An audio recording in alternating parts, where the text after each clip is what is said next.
चलिए आपको ले चलते हैं एक जंगल में। सोचिए एक बहुत ही खूबसूरत सुबह है। सूरज की किरणें पेड़ों के पत्तों से छनकर जमीन पर पड़ रही हैं, एक सुंदर सा नजारा बना रही हैं। और चारों तरफ बस परिंदों की मीठी मीठी चहचहाहट। बस इसी शांत प्यारे से माहौल में हमारी आज की कहानी शुरू होती है। लेकिन कहानी शुरू करने से पहले ना एक सवाल पे थोड़ा सोचते हैं। सवाल ये है कि क्या खूबसूरती ही सब कुछ होती है? क्या किसी की खूबसूरती ही उसकी सबसे बड़ी पहचान है? यही सवाल असल में इस पूरी कहानी का दिल है। तो चलिए देखते हैं कि इसका जवाब हमें कैसे मिलता है। तो अब मिलते हैं हमारी कहानी के मुख्य किरदार से, एक शानदार, बहुत ही शानदार मोर।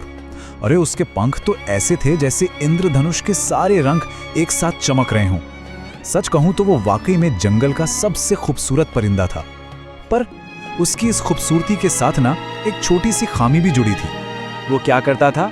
अपने उन रंग बिरंगे पंखों को पूरा फैलाकर इतराता था और बड़े गर्व से कहता, देखो मैं हूं जंगल का सबसे खूबसूरत परिंदा, मेरे जैसा कोई है ही नहीं। और ये जो घमंड था ना उसका, वो उसकी हर चाल हर बात से साफ झलकता था। अब कहानी में एंट्री होती है एक और किरदार की, एक ऐसा किरदार जो मोर से एकदम बिल्कुल ही अलग था।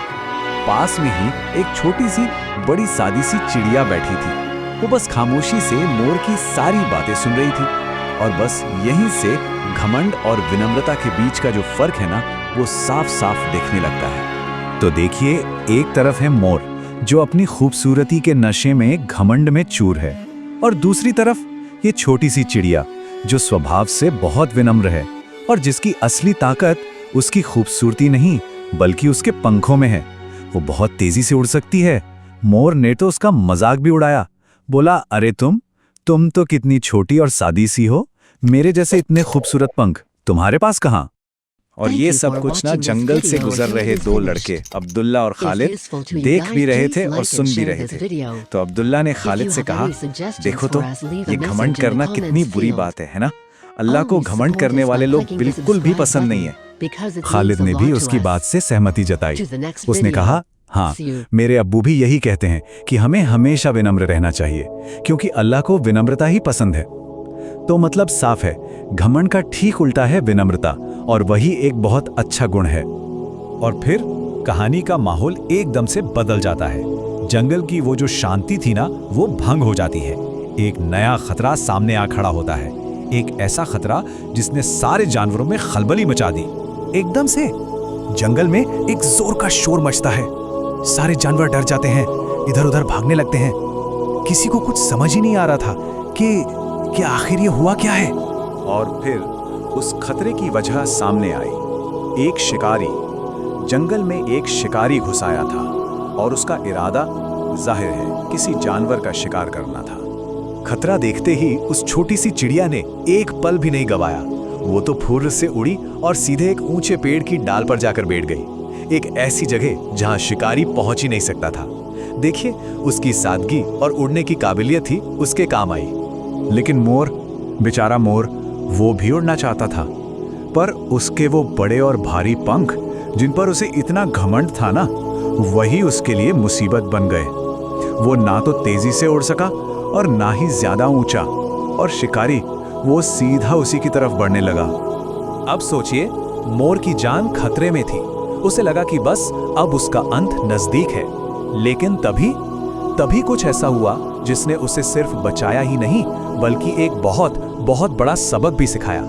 वही लड़के अब्दुल्ला और खालिद, उन्होंने मोर को खतरे में देख लिया और बस उन्होंने फौरन हिम्मत दिखाई। वो जोर जोर से चिल्लाने लगे और जमीन पर पत्थर पटकने लगे। अब इस अचानक हुए शोर से शिकारी बुरी तरह घबरा गया और वहां से भाग खड़ा हुआ, और इस तरह मोर की जान बच गई। जान बचने के बाद मोर शर्म से भर गया। उसने अब्दुल्ला और खालिद का शुक्रिया अदा किया और कहा, मैं अपने हुस्न पर घमंड कर रहा था, लेकिन आज मुझे एहसास हुआ कि ये कितनी बड़ी गलती थी। मुझे अपने घमंड पर बहुत शर्म आ रही है। सच है, अल्लाह घमंड करने वालों को पसंद नहीं करता। उसी पल मोर को सब कुछ साफ साफ समझ आ गया। उसे एहसास हुआ कि उसकी यही खूबसूरती तो उसे लगभग मौत के मुंह में ले गई थी, जबकि वो सादी सी चिड़िया अपनी छोटी सी उड़ने की काबिलियत की वजह से बच गई। उसे समझ आया कि असली कीमत बाहरी सुंदरता में नहीं होती, बल्कि अच्छे किरदार, विनम्रता और हुनर में होती है। तो इस पूरी कहानी से हमें क्या सबक मिलता है? चलिए अब आखिरी हिस्से में इसके जो मुख्य संदेश हैं उन्हें एक एक करके समझते हैं।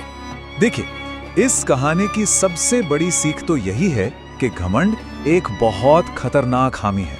ये इंसान को मुश्किल में डालता है, जबकि विनम्रता वो एक बहुत ही प्यारा और पसंदीदा गुण है। दूसरी बात, असली कीमत सूरत में नहीं, सीरत में होती है, मतलब अंदरूनी गुणों में।